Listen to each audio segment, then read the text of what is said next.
Наш список уникальных мангак продолжает пополняться, и сегодня мы поговорим о таком человеке, как Такехико Инуэ. И человек этот весьма удивительный. В его суперспособности можно записать несколько нестандартных навыков. Во-первых, за что бы он ни взялся, у него получается абсолютно все и сразу. Во-вторых, Инуэ обладает способностью создавать культовые произведения. И в-третьих, он тот, кто из очень низшего вида спорта в Японии смог создать национальный феномен. И тем самым поднять популярность настолько, что по стране прошла волна создания любительских команд, в школах организовали целое дополнительное спортивное обучение, а на телеканалах активнее показывали трансляции с этим видом спорта. Располагайтесь поудобнее. Сегодня поговорим о Такехико Инуэ, его жизни, создании культового бродяги, любви к баскетболу и о затяжных хиатусах. Куда же без них?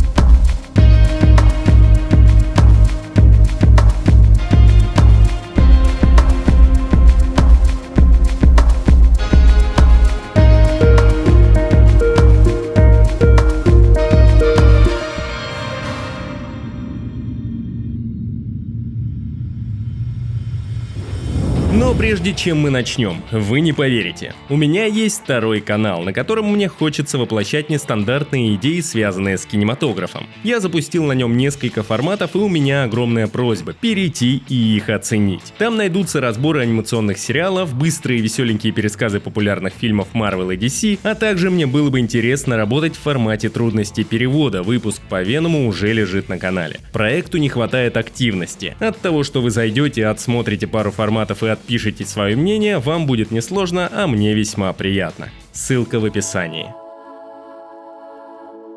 Начнем мы с того, что я немного объясню, что такое быть мангакой. К сожалению, в этой индустрии мало просто уметь хорошо рисовать. Автор может годами высылать свое творение в разные журналы и постоянно получать многочисленные отказы. Конкуренция в этой среде огромная. И даже если повезет пробиться до публикации, после перед мангакой встает еще одна проблема. Понравиться достаточному количеству читателей, чтобы тебя не прикрыли через несколько глав. Ну и, как вы поняли, все эти пункты не имеют с Такехико ни малейшей связи. Он словно неуловимый ниндзя пробрался в штаб-квартиру Бога, нашел документы своей судьбы и вписал туда беспроблемный творческий путь. Но, видимо, расписал он лишь половину своей жизни. Обо всем по порядку.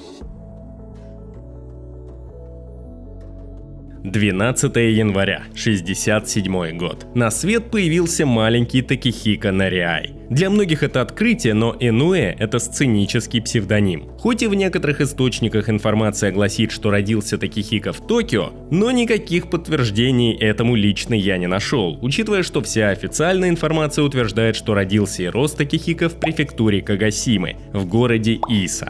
Но и здесь может возникнуть путаница из-за одного забавного случая уже с другим сверхпопулярным мангакой Японии – Эйтирой Одой. До того, как Ода начал рисовать свой культовый One Piece, он прогуливался по своему родному городу Кумамото, который, кстати, находится в 100 километрах от Иса, и забрел в магазинчик секонд-хенда, где побеседовал с местным продавцом о своих будущих планах. Мол, собирается стать успешным автором комиксов и все такое. На что мужичок ему ответил: «Если прославишься, ты будешь вторым, кто родился в этом городе». Ода недоуменно спросил: «А кто же был первый?» На что услышал уже знаменитое тогда имя Такехико Нариай. Но к магазинчику секонд-хенда в жизни Такехико мы еще вернемся.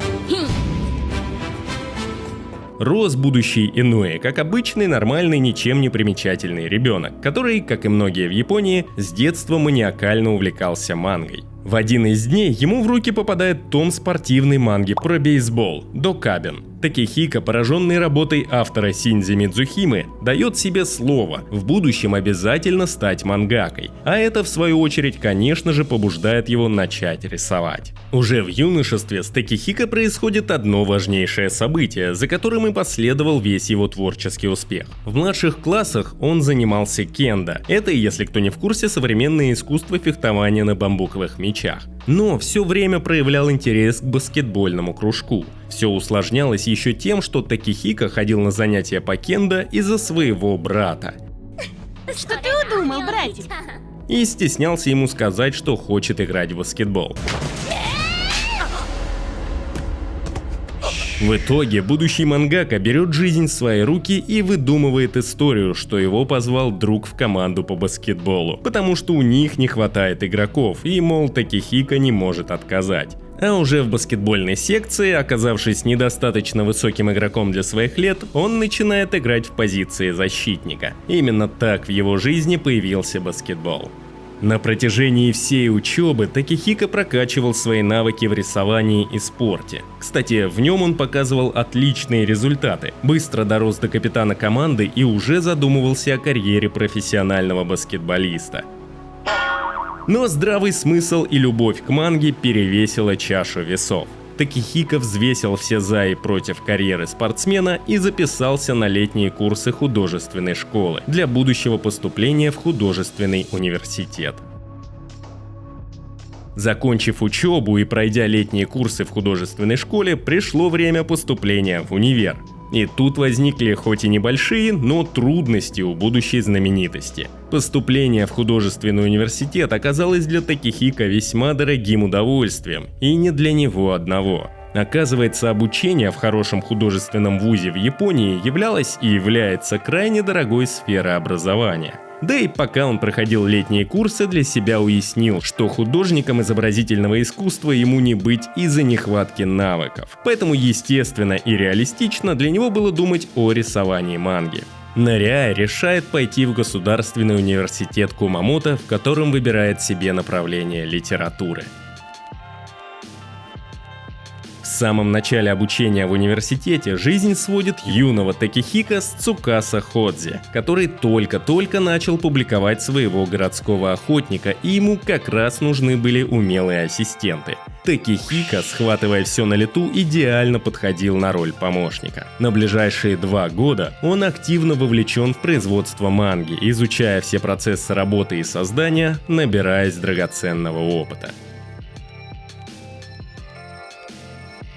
В это же время он решает нарисовать свой ваншот. Тему для ваншота выбирает сразу. Так как его любимый вид спорта был непопулярен и манга тоже отсутствовала, Такехико решает рисовать свою историю именно про баскетбол. При этом активно начинает пытать удачу. Он решает отсылать свою работу в разные издательства, но не во все подряд, а подходит к вопросу с умом. Еще со средней школы он читал как сейнен, так и сёнэн журналы. И изначально планировал отправить мангу в Big Comic Spirits, в котором публиковались исключительно сейнен произведения, то есть для юношей старше 18 лет. Но сев и поразмыслив, юный гений прикинул, что отправлять свою работу в сейнен журналы смысла нет. Тогда он не сможет рисовать для аудитории сёнэна, то есть для аудитории юношей от 12 до 18 лет. А именно эта аудитория была ему ближе, так как самому Такехико только недавно исполнилось 20. Именно поэтому сначала юный гений выбирает именно издательство Jump, который специализировался на сёнэн-манге. Студентом он был бедным, и телефона у него не было. Ответ, если бы он и был, пришлось бы ждать не сразу. В этот период он прекращает работу над городским охотником и идет на подработку как раз в тот секонд-хенд, о котором я упоминал выше. Там он стоит за кассой, но работать у него не получается от слова совсем. Как же он был рад, когда одним прекрасным вечером, подойдя к своей квартире, увидел битком забитый почтовый ящик телеграммами от редактора Джампа. В 1988 году, после публикации его ваншота Purple Kaede, Такехико Нариай выигрывает 35-ю ежегодную премию Осамы Тедзуки, которая предназначена для развития новых художников манги. За нее Такехико сразу получил около $17 тысяч на свои будущие проекты. Комментарий Инуэ. После того, как я выиграл приз Тедзуки, я воодушевился и стал работать над раскадровками кучи сериалов. Несколько раз мой сериал отвергали на собрании, но когда я наконец-то прошел, я был вне себя от счастья. Мы с редактором наконец-то добились результата. Что примечательно, премия Тедзуки для начинающих авторов в 1988 году прошла последний раз, так как в самом начале 1989 года крестный отец манги Осама Тедзука умер в возрасте 60 лет. Но об этом манговом революционере мы можем поговорить в отдельном видео. Жду комментарии, хорошая ли эта идея. На 21 году своей жизни Такехико решает бросить университет и уехать в Токио, рисовать свой первый собственный манго-сериал. Но он полностью уверен в своих силах и полон решимости захватить индустрию. Хамелеон Джейл – первая небольшая двухтомная работа, состоящая из 12 основных и 3 дополнительных экстра-глав. Хоть за написание истории отвечал Казухико Ватанабе, а Такехико отвечал только за визуал, именно эта манга дала отличный толчок в карьере мангаки, уже надежно закрепив за Такехико титул многообещающего автора. Кстати, именно с этой работы Такехико Инуэ начинает использовать свой псевдоним. Через год из-за не самых высоких рейтингов Хамелеон Джейл на 2-м томе прикрыли, а Инуэ без каких-либо проблем дали зеленый свет для публикации его уже полностью авторского произведения, которое и положит начало его блистательной карьеры. Slam Dunk начал публиковаться в Джампе еженедельно. Сюжет тесно переплетается с юношеством Инуэ. Для меня написание сценария было очень легким и приятным занятием, потому что в главном герое я видел молодого себя. Ровно 6 лет шла публикация 31 тома или 277 глав. Так как работать над слэм-данком Такехико начал в достаточно юном возрасте, в момент взросления автора с ним росло и его творение, что в свою очередь вылилось из довольно простенькой и незаурядной истории в историю о достижении своей мечты, взрослении и самоидентификации. Аудитория, замечая интересный и новаторский подход, с выходом каждой новой главы только росла и увеличивала популярность как мангаки, так и баскетбола. Своим рисунком и метаморфозами с характерами персонажей Такехико завладел вниманием сотни тысяч подростков по всей Японии. Неудивительно, что за резким ростом популярности манги последовала и аниме-адаптация, которая не только укрепила популярность оригинала, но и в разы ее приумножила.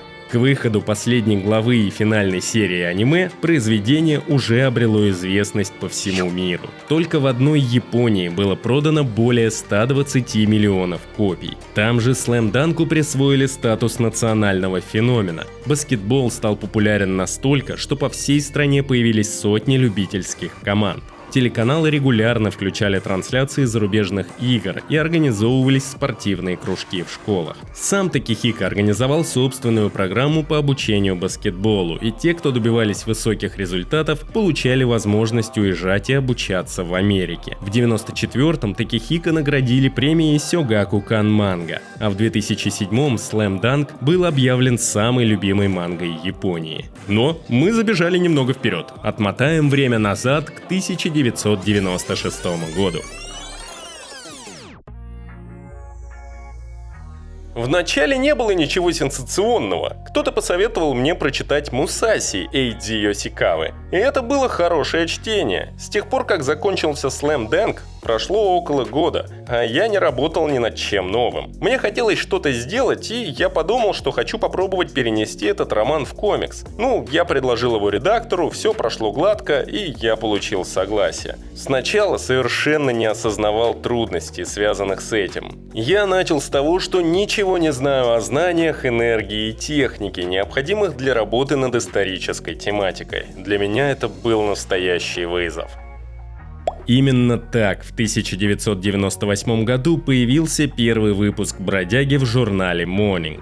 И уже в 2000-м Вагабонд получает премию манги издательства Каденсия, вручаемую за лучшую мангу года. В 2002-м Такехико получает статуэтку за первое место в культурной премии Осама Тедзуки. Второе место, напомню, взял Кентаро Миура за своего Берсерка. На сегодняшний день продажи Вагабонда уже давно перевалили за 80 миллионов копий. Но хиатусы и трудности создания начинают брать свое. И через несколько лет усердной работы с 2009-го выпуск «Бродяги» замедляется, а уже через год полностью останавливается. Что иронично, так как как сам Такихика в своем блоге в 2009 заявлял, что собирается завершить историю за пару лет. К сожалению, творческий тупик не щадит никого. Признаюсь честно, я сам, начитавшись огромного количества информации о Такихика, впал в недельный хиатус и не мог завершить написание этого текста. Но раз ты видишь это видео, значит я смог побороть лень.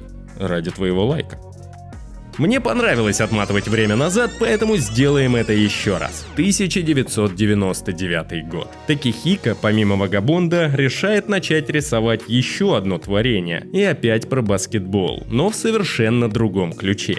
Real – манга, посвященная баскетболу на колясках. Публикуясь так же, как и Вагабонд в Seinen журнале, только от издательства Young Jump, Такихика глубже погружается в эмоциональные переживания своих персонажей. Манга получает высокую оценку за реализм и за то, как произведение отрывается от обычных представлений об инвалидах как о невинных людях, слабых во всех отношениях. В 2008 году популярный американский сайт Dotdash назвал Real лучшей мангой 2008 года.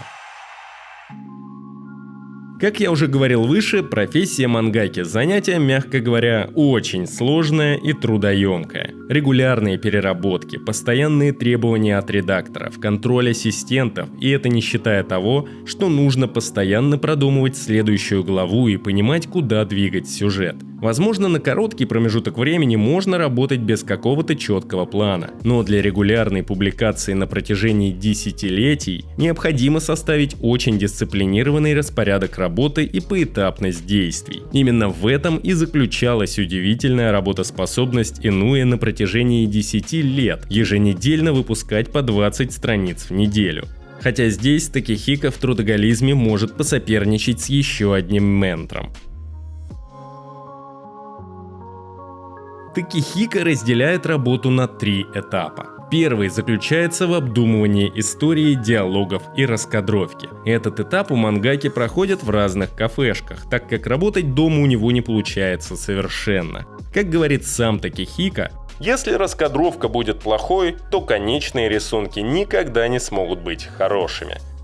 Второй этап. Инуэ отправляется с завершенной историей и раскадровкой к себе на студию, где его уже ждут 4 ассистента. Им мангака доверяет рисовать исключительно фоны, пока сам обводит раскадровку карандашом и придает рисунку более детальный вид. На третьем этапе начинается самый трудоемкий процесс. Такихика берет в руки кисть и придает рисунку финальный вид. Также на этом этапе уже не вносятся никакие изменения. Что примечательно, особенно в Вагабонде, Такихика использует только каллиграфическую кисть. На страницах бродяги с помощью кисти и туши я хочу передать и запечатлеть атмосферу ушедших веков, как, например, в картинах Акиры Куросавы. Обсудим же теперь визуальный стиль Инуэ и как он лично относится к своей работе. Возможно, может сложиться впечатление, что Такихика достаточно легкомысленно подходит к своему творчеству. Ведь как можно ценить то, что у тебя получается легко? И если у тебя появилось такое представление, спешу тебя, правда я не решил огорчить или обрадовать, предлагаю тебе изменить свое восприятие. Такихика чрезмерно серьезно подходит к своей работе, как бы это нелогично ни звучало. В одном из интервью он упоминает важность захвата внимания читающего. Я постоянно думаю, что увидит читатель в первую очередь, когда перелистнет страницу. Инуэ уделяет огромное внимание волосам своих персонажей, делая их как будто живыми. Кстати, в свое время именно особая техника рисования волос привлекла меня к рисунку Инуэ. Волосы можно рисовать вообще как угодно. У меня нет какой-то рабочей схемы, по которой я их рисую. Просто отдаюсь процессу и все. Глаза и мимика у Такихика получаются уже из собственных наблюдений. Он использует зеркало и свое лицо, пытаясь изобразить нужную для него эмоцию. Но помимо эмоциональных лиц, Такихика наделяет своих персонажей интересной мотивацией и условиями внутри нарратива, часто ставя перед собой задачу, как бы он поступал в тех или иных ситуациях. И такой подход позволяет раскрывать героев с разных сторон. В Когда я прописываю своих персонажей, мне необходимо дать им сложную задачу, а уже ее я всегда принимаю на свой счет. Что и как именно мне пришлось бы осуществлять на их месте, как я бы справлялся в той или иной ситуации. Хоть персонажи и выдуманы, но Инуэ часто пишет их с живых людей. Одним из таких, кстати, оказался работник секонд-хенда, образ которого перекочевал в одного из персонажей Слэм Данка. Также Такихика рассказывал в интервью, что один читатель отправлял ему письма с просьбой изобразить одного нового персонажа так, как описывал его читатель. Хоть Инуэ изобразил его и по-иному, но перенял некоторые черты из просьб фаната. Из интересных дополнений, которые я оставил напоследок. В 1996 году, сразу после завершения Slam Dunk, Инуэ запустил онлайн-комикс на сайте J-Sports под названием Buzzer Beater. В нем рассказывается о баскетбольной команде с Земли, которая пытается соревноваться на межгалактическом уровне. Публиковался комикс на нескольких языках. В 2005-м по Buzzer Beater создали аниме-адаптацию из 13 эпизодов, а в 2007-м вышел второй сезон. Также в промежутке между 2008 и 2009 годами Такихика Инуэ в сотрудничестве с Королевским музеем Уэна организовал выставку с громким подзаголовком «Инуэ Такихика. Последняя выставка манги. The Last Manga Exhibition». Выставка была посвящена фигуре Миямото Мусаси, главного героя Бродяги. Для выставки Инуэ создал более 140 оригинальных работ в стиле японской монохромной живописи суми-э. Выставка имела колоссальный успех. Сам Такихика рассказывал, что для того, чтобы закончить все в срок, он разбил палатку внутри самого музея, чтобы не тратить время на дорогу. Я готовился прямо ко дню открытия. Мне пришлось разбить палатку в художественном музее. Я был занят рисованием до самого рассвета в день открытия. Закончил в основном то, что хотел нарисовать. Поэтому сделал перерыв, чтобы сходить в баню по соседству. А когда увидел, что люди уже выстраиваются в очередь на выставку, подумал: вот... Я просто думал, что, черт возьми, я здесь делаю. Намекая на то, что нужно все дорисовать. Выставка проходила в Кумамото, родном городе как для самого Инуэ, так и для Эйтиро Оды, как я уже упоминал, создателя небезызвестной манги One Piece. Предпродажные билеты были раскуплены за несколько дней, а очереди из желающих посетить выставку были колоссально длинными. По особому запросу Инуэ количество людей, допускаемых в день, было ограничено, чтобы обеспечить расслабленное и умиротворяющее ощущение от выставки. Я не думаю, что выставки The Last Manga Exhibition представляют собой кульминацию моей карьеры. С тематической точки зрения, однако, я сделал все возможное и не думаю, что смогу сделать еще одну подобную. Если бы мне пришлось сделать вторую, все было бы совсем иначе, но, наверное, на это уйдет много времени. На данный момент я считаю, что это первая и последняя выставка, которую я провожу. Я уже говорил другим людям, но думаю, что эта выставка лучшее, что я могу сделать на данный момент. По затяжным хиатусам есть большое интервью, которое я не буду вставлять сюда. Ролик получился и так достаточно насыщенным и без лишней информации. Добавлю лишь то, что Инуэ крайне сложно продолжать работу над Бродягой. Его мучают вопросы о том, как именно он хочет завершить эту историю, и этот страх приносит больше дискомфорта, чем удовольствия от процесса. Поэтому, скорее всего, мы не увидим завершения, но, возможно, это к лучшему. Ведь у самурая нет цели. Только путь.